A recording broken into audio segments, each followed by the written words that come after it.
Hi, I'm Bill O'Reilly reporting tonight from Washington, D.C. Thanks for watching us. A close encounter with an Occupy protester. That is the subject of this evening's Talking Points memo.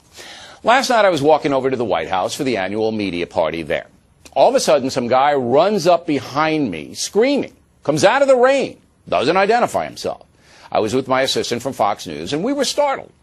I told the guy to get lost, but he came closer and closer, armed with a cell phone camera. When he was about a foot away, I turned and shielded myself and my assistant with an umbrella. At this point, we were just a few feet away from the White House gate. The Secret Service stopped the man, and we find out that he's an Occupy protester. I then asked the service to call the D.C. police because I thought the guy was out of control. The police arrive. Discussions take place. But there's no criminal statute in Washington unless a person actually touches you, which the guy did not. Now, this man could have had a knife. I didn't know what he was going to do. I didn't know who he was. But in the District of Columbia, I couldn't stop him. I mean, I felt like the Penguin in the Batman show. Remember that, Burgess Meredith? Shielding myself with an umbrella. And I'm lucky I had it. Otherwise, I might have punched the guy, and I would have been arrested.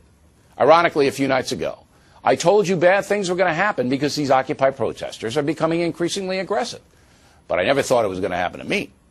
However, these anarchists are now everywhere. Here's what happened to Chris Christie yesterday. Chris Christie and Mitt Romney. Chris Christie and Mitt Romney. We're the corporate 1%. Oh, yeah. You're so angry, aren't you? So angry. So terrible. Hey, listen, you know what?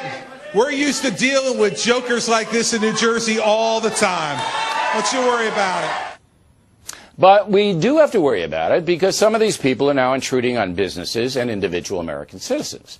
I was lucky last night. I held my temper. I'm sure the guy wanted me to hit him. The thing is, if the occupier had identified himself, I would have talked to him. In fact, I put him on the factor. But running at somebody in the dark screaming is, in my opinion, a threatening situation, and there ought to be a law. And that's a mess.